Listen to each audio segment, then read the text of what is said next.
Hi guys! Kamusta po kayo lahat? Ako nga po pala si Stella Micaela Taro. So ngayon titignan natin kung kaninong love energy ang makuha sa ating collective. Okay? Tignan nga natin kung para kanino ba itong reading na ito.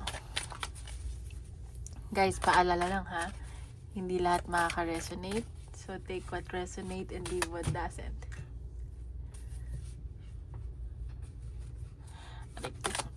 Salamat po pala sa mga sumusuporta sa aking channel. Wait lang. Kaninong energy ba?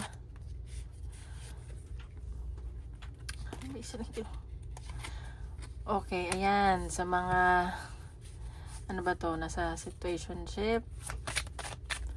Sa mga ayaw matali. Ganon. Yung na mga nag-e-explore pa. Yung mga naguguluhan. Ganon. Tingnan natin. Yan, sa mga Gemini. And meron din ako dito nakikita na mga LGBTQ. Sa mga naguguluhan, yung papago-bago isip, mga indecisive, para sa inyo itong reading na to. Ayan. Kung sa tingin nyo, sa mga soulmate ninyo, or sa tingin nyo, soulmate nyo na yung kadil nyo, or hindi pa, ayan. So, tingnan natin. Yung sa mga naghahanap ng soulmate, kung yan na ba talaga. Tingnan natin. What's going on sa mga nanonood ngayon.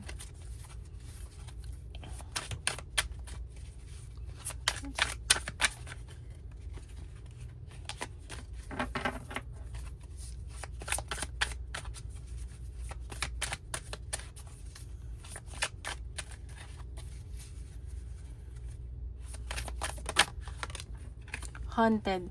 So, ayan, meron kasi dito kaya siguro naguguluhan kayo, hinahan pa kayo ng mga sa past ninyo, or may mga gustong humabol sa inyo, may mga memories, may mga trauma, pa kayong hindi na-overcome. So, ayan, medyo mga nagpa-flashback sa inyo. Ayan ang nakikita ko. So, yung mga iba dito hindi maka-move on. Kaya siguro naguguluhan. May bago, may luma. Okay, tingnan natin. Collective, love reading ng collective.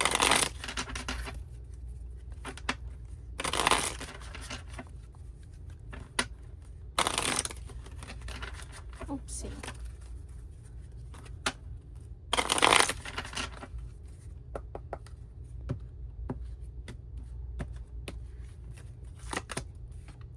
Okay, so nakikita ko naman dito. Gusto nyo kasi magkaroon ng peace of mind. May new beginning ako nakikita dito sa collective na love reading. Ayan. So, may communication at biglaang travel na paparating. Ayan, may mga ayusin kayo. May mga rami kayong kakausapin eh. Ayan, so nakikita ko naman, punong-puno ng pagmamahal dito sa connection ng person. Yung mahal mo, mahal ka niya. And so nakikita ko lang medyo pagod sa trabaho. Ayan o. Mahal yung isa't isa. So nakikita ko may celebration na paparating. Baka may darating na anniversary, may magbo-birthday, or may pinaghahandaan kayo dito. Oh.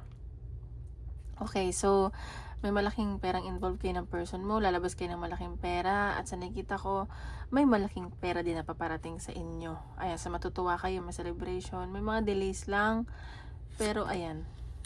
So, mangyayari yun, unti-unti. So, may success ako nakikita, promotion sa connection nyo, sa inyo na person mo, and meron dito pinagagastosan na bata, ganyan, or pasimula pa lang na business. Ayan. So, sa nakikita ko, kaya gusto nyo lang yung beginning kasi parang na-involve kayo dati sa third party, and ayaw nyo na ma-involve sa conflict. Ayan, so medyo nag-overthink lang kayo sa biyahe, and hindi kayo makatulog. Meron dito mga ini-insomnia, ganyan. And mag-ingat lang kayo guys, kasi parang maraming naiinggit, nagsiselo sa inyong relasyon. Marami din nasasabi sa connection ninyo ng person mo. So, maging low-key lang kayo. Pero ikaw kasi ngayon, parang hindi ka masyado nakikipag-usap sa ibang tao eh. Parang ayaw masyado mag-share, and tinatago mo kung ano yung sa inyo. Parang tinatamad ka. Ayan, so sa nakikita ko, nag-iingat kayo, and sa finances, iniingatan nyo din. And kasi baka lapitin kayo ng utang, baka may mga nangutang sa inyo, ganyan. And So, nag-iingat kayo ng person mo. Nag-iipon kasi kayo eh. Nakikita ko marami kayong pinag-iipunan. Ang dami naiinggit sa connection nyo. May ex dito na nag-iisip sa'yo, namimiss ka, nagdadalawang isip. Kung makikipag-communicate ba sa'yo, kakausapin ka, at nakikita niya na malayo na ang narating mo. Well, ganun talaga. Tingnan pa natin. Ano pang energy ng love reading?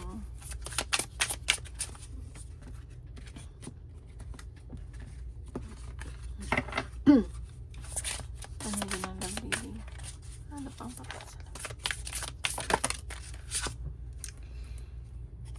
Halo. A halo of light surrounds your world together. So, sa nakikita ko dito, loyal tong taong to sa'yo.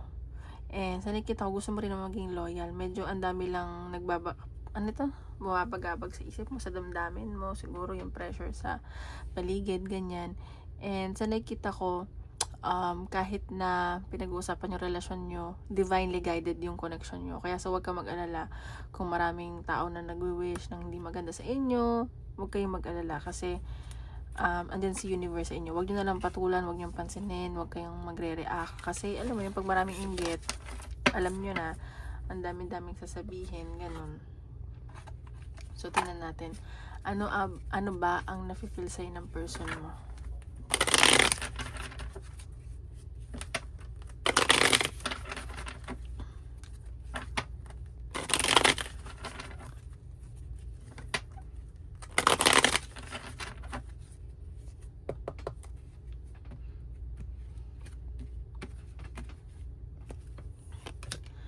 Okay, sa nakita ko dito, itong person mo, gusto niya magkaroon kayo ng stable na life, na business. Baka yung person mo nag-iisip ng business.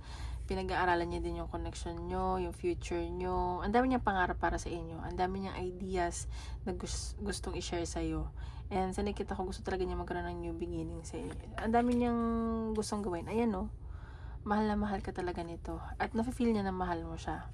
And sa nakita ko, nagkakaintindihan kayo, may compromise, and it's just like that sometimes may misunderstanding, may mga gusto ka na ayaw niya, hindi siya agree, or siya, ganun.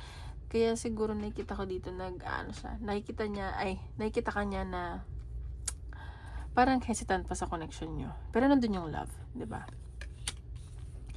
And sa nakita niya, nakikita kasi niya na ang daming nagkakagusto sa'yo, ang daming na-attract. Maganda at gwapo ka siguro. Ang daming kumukuha ng attention mo eh. Maraming gustong kumuha ng attention mo. At sa nakikita ko dito is mas ka siguro sa kanya, successful. Mas angat yung posisyon mo sa trabaho. Ganyan. And sa nakikita ko, may pag-uusapan kayo. Makikipag-communicate tong person mo.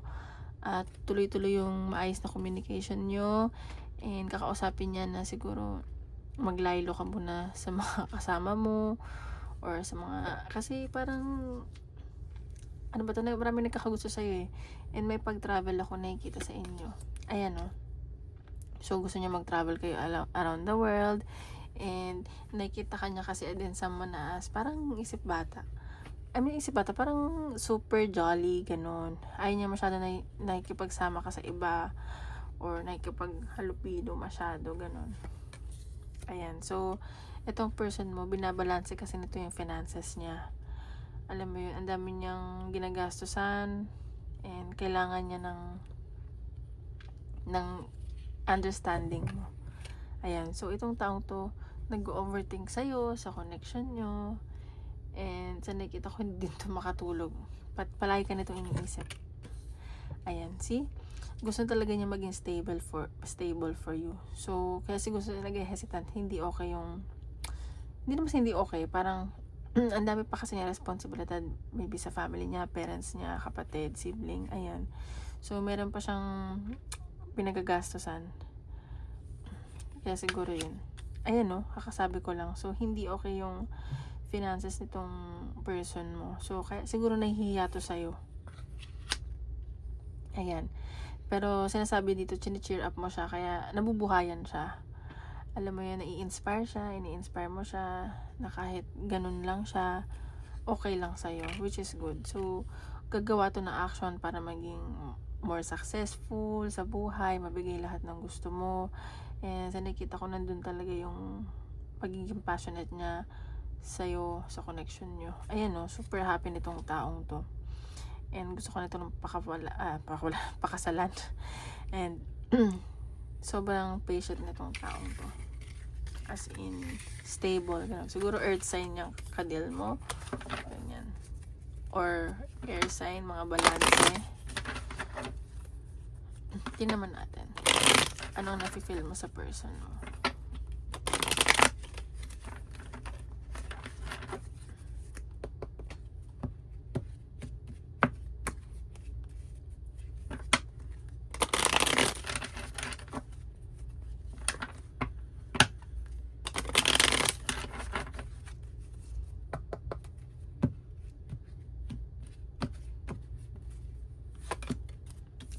Okay, so ikaw, naglalagay ka ng boundaries dito sa person mo. Alam mo, marami nagkakagusto sa'yo, maraming tukso.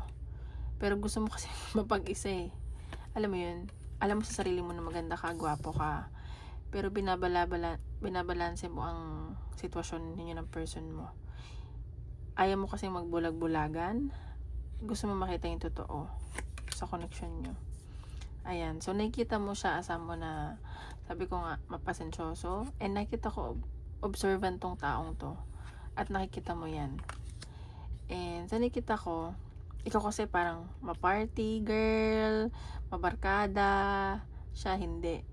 Alam mo yun. So, sa nakita ko, yun yung, ano mo, iniisip mo lang sa kanya na matatanggap ba niya na ganun ka. At may nakita kong celebration dito. So, meron kayong pag-uusapan nito, collaboration, tungkol sa connection nyo, or sa business, or sa trabaho nyo. Ayan.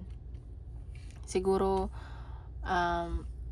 parang ayaw mo na ng work mo, gusto mo sabihin sa kanya na mag-business na kayo, parang naboboard ka na. Ganun. Though, nandun yung, pagiging practical. Ayan, no? And sa nakita ko, kaya siguro, naglalagay ka ng boundaries dito sa connection nyo. Itong taong to, na-obsess sa'yo. Seloso, medyo toxic, nagiging toxic na yung relasyon ninyo. Ayan, no? So, parang gusto mong talikuran, i-end to. Pero, na parang ayaw mo. Kaya siguro nadalawang isip ka, binabalanse mo. Parang napapagod ka kasi. Pero sa nakita ko, iniisip mo na nag-invest ka na dito, in-invest mo, madami ka na na-invest. And nakita ko naman na gusto mo naman siya, mahal mo siya. And, ayun, parang inisip mo magbubunga naman to. Ayan, so nakita ko, may mga iniisip-isip ka dito. Ang dami talaga nagkakagusto sa'yo. Meron pa dito may gusto sa'yo. Tahimik lang tong taong to. At alam mo yan. And, ayan o, nagbibigayan naman kayo sa lahat ng bagay. And, balance naman yung relationship nyo. It's just like, syempre, walang relasyon na perfect, diba? So, ang nakikita ko dito, yun yung tinitingnan mo. Ayan, so nag-iintay ka lang ng tamang panahon. Ayan o, meron kayong trip around the world. Siguro may iniintay ka pa dito. Parang sinasabi mo, time will tell na lang. Ayan, so may nakita ka dito ng pregnancy, so mag-ingat lang.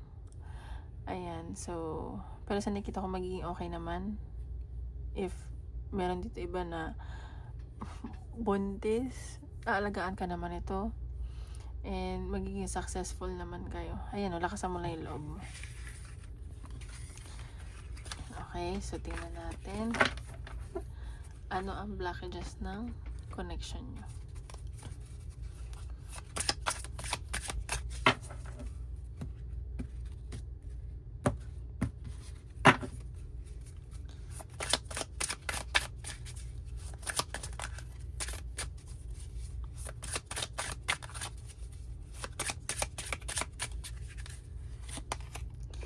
Bare minimum. You deserve flowers, not confusion. Worthiness, love, standards. So, ang sinasabi dito, ang blockages na nakikita ko, baka masyado kang picky, nag-e-effort tong taong to, pero alam mo yung naghihiling ka ng bigyan kanya ng flower, pero hindi mo nakikitaan. So, parang may mga hinahanap ka sa kanya na hindi naman ganun yung love language niya. Ganun yung blockages na nakikita ko sa connection. So, which is hindi maganda. So, iba-iba ang love language ng tao. Kailangan natin tanggapin yun. At kung mahal mo isang tao, tanggapin mo. Yes, we should know our worth. Pero, tingnan mo din yung ibang effort niya. Pero kung di talaga siya nag-e-effort, edi, wag na. Diba?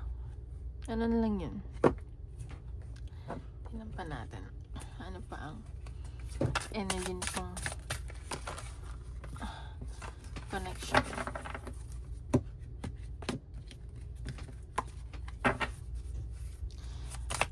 Energy ng connection nyo.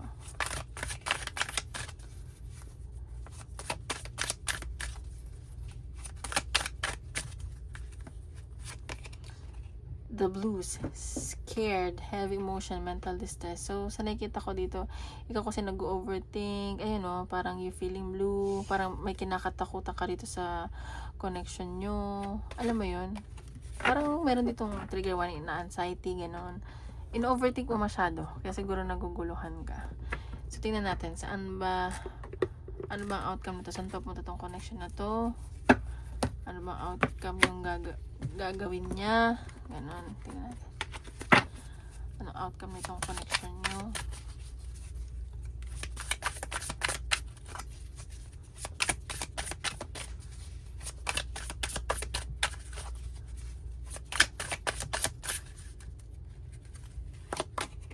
Justice. So, sa nakikita ko dito, babalansahin nyo. At kung marami man nga naiinggit sa connection nyo, divinely guided kayo, babalik sa kanila yung mga pinag-uusapan nila, yung mga paninira nila sa inyo. Ayun, magkakaroon ng hustisya dito sa connection nyo. Ay. Ito yung unang lumabas.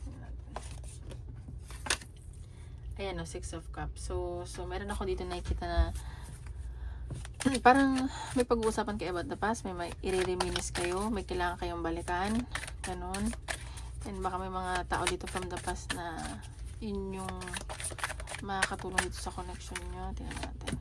Ayan o, the lovers. So, ayan, magiging masaya kayo together, mas magiging masaya ka or siya. And sa nakita ko dito, marami pa kayong pagdadaanan pero kakayanin ninyo parehas. Ayan o, may success ako nakikita. Ace of Cups, so lalong dideepen yung connection nyo, yung nararamdaman nyo sa isa't isa, lalo kang mamahalin ng person mo. So magpakatotoo ka lang. Ayan, so punong-puno ng emosyon. Nakakapagod, pero alam mo yun, you should be grateful may someone na nagmamahal sa'yo. Ayan o, pagtatrabahuhan nyo to, alam mo yung pinagdadasal ng person mo at ikaw na maging maayos sa relasyon nyo kahit na hindi perfecto, yung maglalast. So maglalast kayo forever. Sorry guys, naputol yung video. Tingnan pa natin.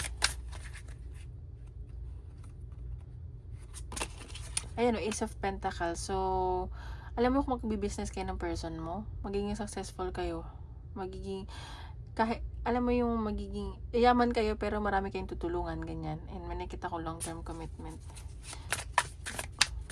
Ace of Pentacles, ang swerte nyo. Ayan, 9 of Swords. So, ayun nga lang, puro trabaho, hindi kayo makakatulog, ang daming pag-overthink, ganyan, may mga insomnia. Ayun yung nakikita ko. 5 of Cups. So, yun lang yung, yun nga, mapapagod.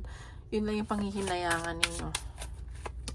Ayan, Knight of Swords. So, itong person mo gagawa to ng action. Tsaka, parang ano to eh, marunong sa buhay, madiskarte. Ayan o, 4 of Wands. So, may celebration na paparating sa inyo. Baka may success. Ayan. And, yun nga, baka ikasal kayo. So, maraming, yung mga naiinggit sa inyo, huyo kayo. Mga ganon. So, tingnan pa natin ano ang love message ng universe.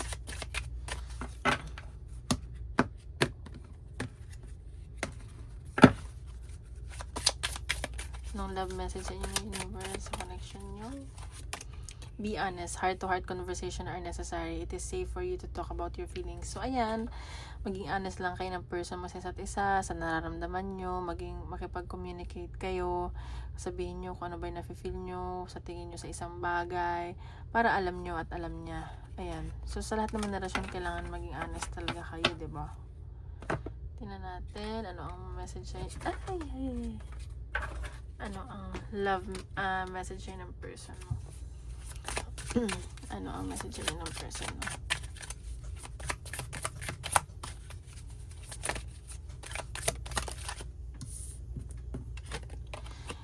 You're everything I want and need. So, ayan, talagang mahal ka nito. Ikaw ang gusto niya. Kailangan ka niya sa buhay niya. Ano yung gusto niya sabihin sa'yo? I am going through a dark night of the soul and need space. So, meron siguro dito, ikaw or siya nagdadalawang isip. So, alam mo, minsan kailangan niya ng space. Huwag kayo maging clingy. Ayan, I loved you more than I let you on. So, talagang minahal ka niya. Hindi niya in-expect lumalim yung nararamdaman niya. And so, nakita ko nung una, parang naglagay siya ng boundaries or ikaw to. Pero, minahal ka talaga yung totoo. Ikaw talaga ang gusto niya at kailangan niya. Okay, tingnan natin. Anong advice sa inyong life situations, career man or general?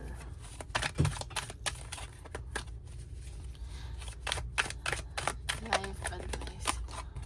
Be here now. Practice mindfulness to be present in the moment and gain insight. So, sinasabi dito, maging mindful ka sa kung ano man yung sitwasyon mo, nakapaligid sa'yo, career man to, in family, in general, kaibigan. And, alam mo yun, huwag ka masyadong mag-overthink in the future, kalimutan mo na yung past. Mag-focus ka sa kung anong meron ngayon, sa kung anong sitwasyon mo ngayon. Tingnan natin. Ano ang pagpapakita sa inyo ni universe?